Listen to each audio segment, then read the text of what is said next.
Hello everybody and welcome to my channel. I'm on my back porch. I'm on my back porch doing this. And you're gonna hear wildlife, you're gonna hear a bunch of stuff. And that's our smoker and that's our broom. I didn't think about like cleaning stuff up or moving things, and that thing's kind of heavy. So this is what you get to see. So anyway, I thought it'd be really fun to kind of bring back some of my old videos which were looking at new releases.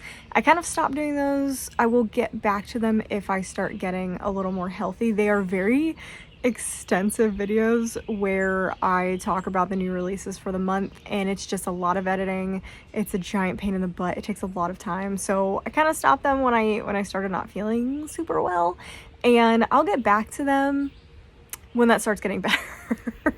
But I thought we would kind of do a throwback, and I figured we would actually look at my most anticipated releases for the back half of 2024. Now, obviously it is June, so we are halfway through the year, which is crazy to think about, but it sometimes is difficult, like being in June and looking at stuff all the way in December 2024. Sometimes dates will change, covers change, some things don't have covers yet, some things don't have release dates, and suddenly it'll be like, hey, it's actually coming out in December. So this is not an extensive list. It is extensive probably up into like August, September, and then it starts getting a little wishy-washy at October, November, December. So I'll probably put up October, November, December. There's just not going to be a lot of stuff, and then I might come out later in October with a video about more releases, if there are any, because October, November, December are lower release months than like the summer month. There's way more books that come out in the summer than they are in the winter time. So hopefully this is everything, because it's a long list. It's a long list, but we're just going to be talking about stuff that I'm really excited about, stuff that I kind of know about, sequels by authors that I know, and there are a couple that I'm excited about that I don't know that much about. There's not that many, but there are a couple. Okay, what are the problems being in nature? Bugs. Bugs. We have a wasp that has claimed our umbrella that we really need to kill. And I was looking at it because it decided to give us a little visit, and I was looking at it and I turned around and there was a giant spider on the back of the chair. This is why I don't do nature. Nature is terrifying. So I'm just kind of like watching things because I really don't like spiders. I have goosebumps everywhere on my body right now because I really don't like spiders. Anyway, let's get into June. Most of these are going to be kind of in order, but I'm just labeling them as this is coming out in June, this is coming out in July. So coming out in June, some that have already come out that I'm excited about. The Wren in the Holly Library. This is a release by Red Tower, which is the same publishing company that did Fourth Wing. I kind of have just all these on here because I just want to see if there's anything that lives up to the hype of Fourth Wing, because these are also marketed way more than Fourth Wing was. They have fancier edges than Fourth Wing did, but the Wren in the Holly Library is the first one that's really come out that I'm like really interested in. This is also a romantasy, adult romantasy, and it's a world with monsters. Basically all it says is monsters emerge from the shadows and plunge our main character's world into a cataclysmic war of near total destruction, and it just looks really cool. The book is gorgeous. I already have my copy. We have Margot's Got Money Troubles, which is the new release from Ruthie Thorpe, who wrote Knockout Queen, which was a surprise hit for me. I gave it a 4-star. I really liked it, liked the writing, liked what the book was doing. So this one is definitely on my list. This is a book of the month pick too, so that's exciting. I did not get it because I didn't realize it was this author, because the premise is kind of to me, but I really like the last book, so I want to give it a chance. This is adult contemporary fiction, which is definitely not my type of style of book I normally read. And it's basically just following this woman who says navigating adulthood, new motherhood, and her meager bank account. Back in my wheelhouse, The Housemaid is Watching is coming out. That's a pretty big release for everybody. I'm excited to see if it can live up to the hype of the first two books, because I think I gave the first book a 4, 4.5, gave the second book a 5, so like this one's got to be a 5. It has to be a 5. Horror Movie by Paul Tremblay. I actually already got my copy. I went out looking yesterday for it, and I'm really excited that I got my hands on a copy of it because I'm going to read it next after the book I'm currently reading. I'm working on a horror vlog, which I am so excited about and I'm having so much fun with. And it says that horror movie is a chilling twist on the cursed film genre, which is like my favorite trope. That is absolutely my favorite trope. I love cursed film, cursed sets. I love those types of things. So this was like immediately a yes. And I read A Head Full of Ghosts by Paul Tremblay and I really liked it. Like I felt very unsettled and uncomfortable, but it was exactly the type of horror that I like and I'm into. So I'm really excited to see if I also like this one. I've not read any other Paul Tremblay. I do want to read the one that everyone hates. I can't remember what it's called. The Pallbearers Club. I know everyone hates it, but that one seems like one I might like since I'm not I don't love what other people seem to really like in horror. I don't tend to like. So I'm thinking maybe I could like that one. So I do want to read that one. And this one says it's take place in 1993. A group of young guerrilla filmmakers spent 4 weeks making horror movie, a notorious disturbing art house horror flick. And it's just, yeah, cursed film, always good. And then of course we have the Allie Hazelwood, Not in Love. This is another book by her. I think it's another STEM. Yeah, it's another STEM novel. She is a biotech engineer at Klein. Then there's a hostile takeover that happens and its offensively attractive front man threatens to bring it all crumbling down. So that sounds again like something I like. That seems like legitimate enemies to lovers, not like there's a legitimate reason to hate each other. So I love enemies to lovers. That also sounds like what I'm gonna be obsessed with, and I have ordered it already from Book of the Month. It's just waiting to dispatch. Middle of the Night by Riley Sager. Everybody is excited about this one. I am excited about this because it's written in the perspective of a man. That's the first one that I will read. I've read every other Riley Sager book. I'm a huge fan. I know other people don't like his work. I think he writes women really well. That's just me, I guess. But I'm excited to see how the book reads actually writing from the perspective of a man. And it has to do, I mean, it's like domestic thriller. A man must contend with the long ago disappearance of his childhood best friend and the dark secrets lurking just beyond the safe confines of his picture perfect neighborhood. So seems like a generic thriller, but written by Riley Sager. You never know what's gonna happen. Okay, this is a second chance book. How to Make a Horror Movie and Survive by Craig DeLuey. I read 13 Ghosts, was it? No, what is it? It's that book. It was a book that came out last year that everyone's really excited about, and it's like the ghost hunting book. It was supposed to be so cool. The audiobook started off really, really cool, and then the end was just like an absolute disaster, and it was too long, and it was just over the top. It was weird. This is the second chance for Craig DeLuey. This is obviously, again, up my wheelhouse, How to Make a Horror Movie. It says it's a darkly humorous horror novel that sees a famous 80s slasher director set out to shoot the most terrifying horror movie ever made using an occult camera that might be and probably is demonic. That sounds so good, but his last book also sounded really good, so I don't trust it, like, at all, and that is very disappointing. Okay, that is everything that I'm really excited about in June. We are moving into July. So the first one I want to talk about is Beneath These Cursed Stars by Lexi Ryan.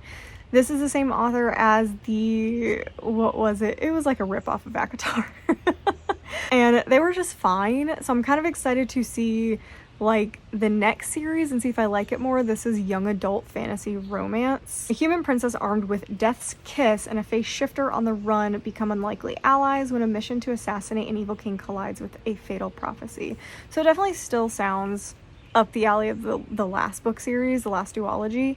So, I mean, it sounds good. I'm gonna give it a shot. I liked the last duology enough to try another book series, but if this one's not good, then I'm gonna be like, I probably won't read from Lexi Ryan again. So we have The Wilds, which is number 3 in the Detective Elin Warner series by Sarah Peirce. The first one was The Sanatorium, and then the second one was, I don't remember what the second one was called, but I'm reading the series with my mom, and we're enjoying it enough to continue it. They're wild books. Like, they are over the top wild books, and we had no idea they were a series, so the first one ended on a cliffhanger, and we were both like, what? And then the second one, we're like, okay, this is it. This is gonna end, etc. And then the second one left off on a cliffhanger and it answered no questions that the first one left off on a cliffhanger of. And we're like, what is happening? So this is the third one.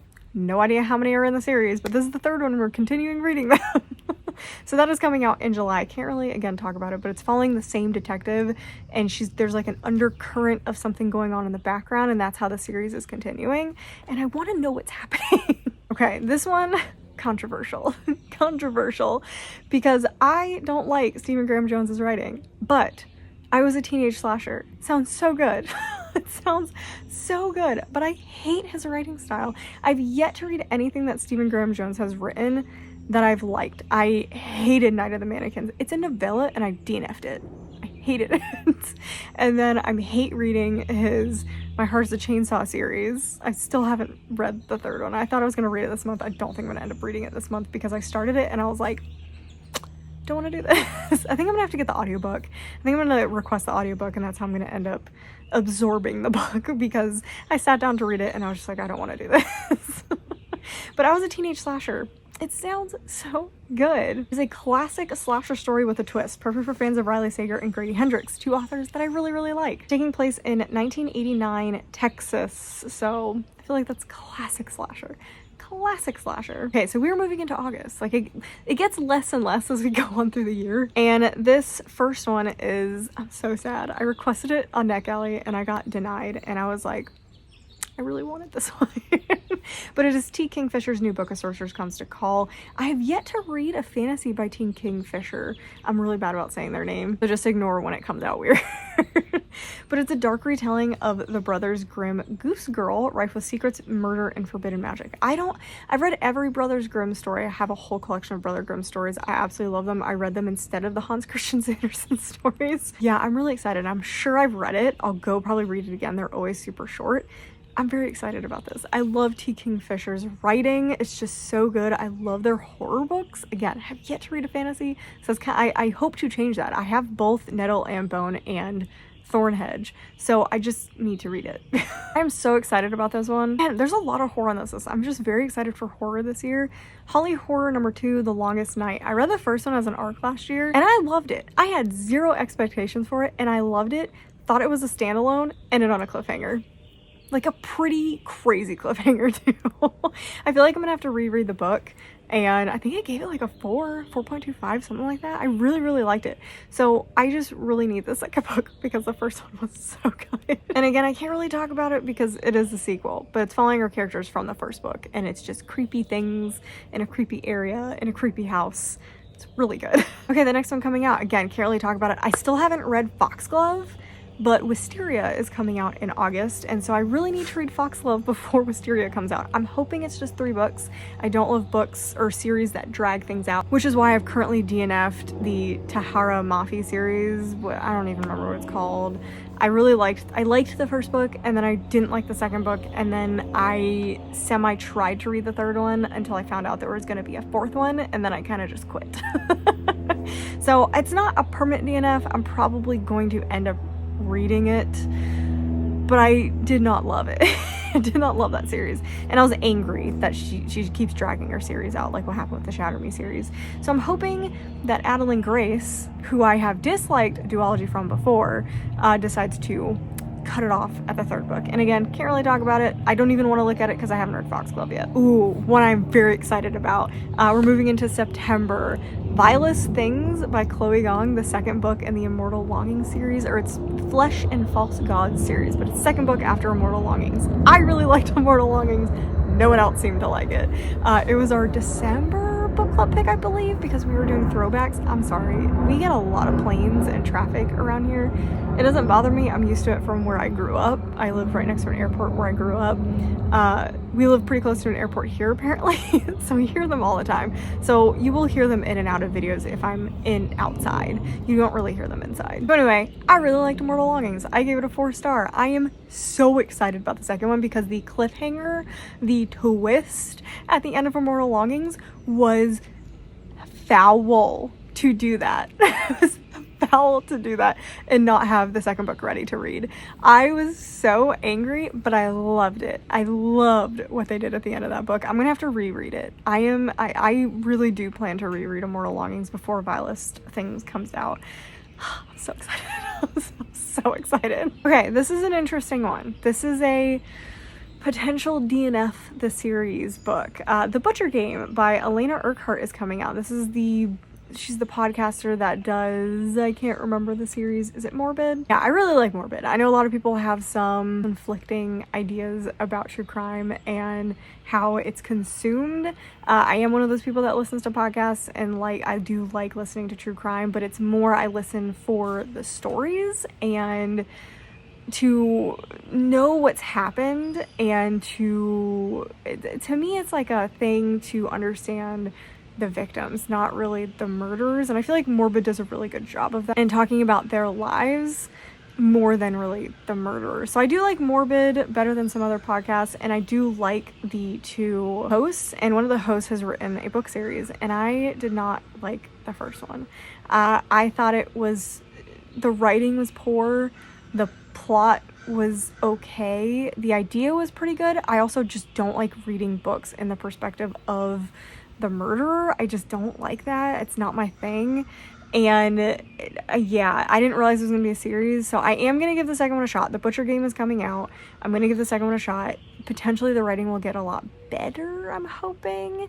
And if I do like it, then I'll continue with the series. If I don't like it, that's probably going to be it for me with that series. Okay, on a happier note, what I'm so excited about, Naomi Novik, as you know, my favorite series is A Deadly Education. The Skull series is just perfection. I've read every book multiple times, except for the third book. I need to do a reread of the whole series again. But she is coming out with a short story collection that is going to dive into worlds that she's written about. Uprooted is also one of my favorite books. I did not like Spinning Silver that much, but I would be okay with revisiting it in a short story. And I have not read the Temeraire series. That I have the first two books, or for 3 books, I actually think. I need to read that series, apparently, or at least the first book, before this comes out, because apparently there's, I think it said 13 stories that are going into her worlds. So Spinning Silver, Uprooted, Temeraire, and the Skullomance series. I will literally just buy this for the Skullomance stuff. Like, that's what I want. I want more in that world. So apparently we have another book coming out by Erin A. Craig. I have read 2 books by Erin A. Craig. I still am waiting to read the one that she just released last year, I think. I've read A House of Salt and Sorrow. House of Root and Ruin I have not read yet, but I loved A House of Salt and Sorrow. I think I gave it a 4 or 5. I think I gave it a 5-star. And then Small Favors was so good. I think I gave that a 4.5. I just love the writing style. I love this like cottagecore feeling almost, but it's like dark. It's dark. So they're coming out with another book called The 13th Child, following Hazel, a young healer navigating a ruthless court to save the life of the king, grappling with a pantheon of gods with questionable agendas as she fights for agency and true love in her own life as the goddaughter of none other than Death himself. Sounds great. This author comes up with such good ideas, and it's always stuff that I would really, really like. So very excited for this one. Moving into October, we have The Wedding Witch. It is the 3rd in the X-Hex series. This is my favorite romance series. I love it so much. By Erin Sterling, which is funny because they write under a different name Thriller books, and I hate every single thriller book that she's written. Like every single one. So I find it really funny that I love the romance series. But this is following the 3rd brother, because before we were kind of following the witch side of it, but I don't think there's a 3rd one, or if there is, she wasn't talked about as much. But we were following the 3rd brother. Very exciting. There's nothing else to say other than it's just continuing in this romance series and with the characters from before. And then of course we have Spectacular. I'm gonna have to reread the Caraval series because I don't remember that much from it. I liked the Once Upon a Broken Heart series, but I thought Caraval was significantly better, and so I'm very excited that we're coming out with Caraval 3.5, and it's just welcome back to Caraval, and it just says holiday novella. That's all I want to know about it. I want to go into it blind. And then quickly moving into November, we have Where the Library Hides by Isabella Banez. I thought the first book was fine. I thought it was fine. I thought a lot more could have been done with it. The pacing, there was a lot of issues with pacing, and it just wasn't, I feel like, as good as it could have been. And so, but the end though, that was really good. The cliffhanger for that one also was a what the heck kind of thing. And so I am excited to get into the second book to see exactly where it's going. The next one coming out is the second book in the Davenport series. This was another surprise book that I did not have any like super high expectations for, but I really liked it. And I loved how the book ended because I was like, oh, this is a very insta-lovey romance book. But then the ending twisted that all up. Like, it took the insta-love and just like slashed it. Like slashed it to shreds. So I'm very excited to see what the second book is going to like continue as, because again, this is a book I thought it was a standalone, and then I got to the end and I was like, whoa, there's a lot that just happened, and there's definitely gonna be a second book. And of course there is, so more than this, very excited for this one. And then that's it. I thought I had more, but that was it. I'm sure there's more. I will probably do an updated one when we get later into the year, because obviously there's just not that many that have been announced for December or November. But those are kind of what I have and what I'm really, really excited about. I hope you guys enjoyed it. I hope you guys found some things you didn't know that were coming out, or you found some series to maybe pick up because you know some more stuff is coming out for them. And yeah, that's all I have for you guys. Make sure you subscribe so you don't miss any future content. Make sure you like the video if you enjoyed it, and make sure you comment down below what you want to read, your anticipated releases, if I missed anything, because you guys know kind of what I read. If I missed big releases that you think I would be interested in, definitely let me know. I need to add it to my list. So thank you guys for watching the video, and I'll see you guys in the next one.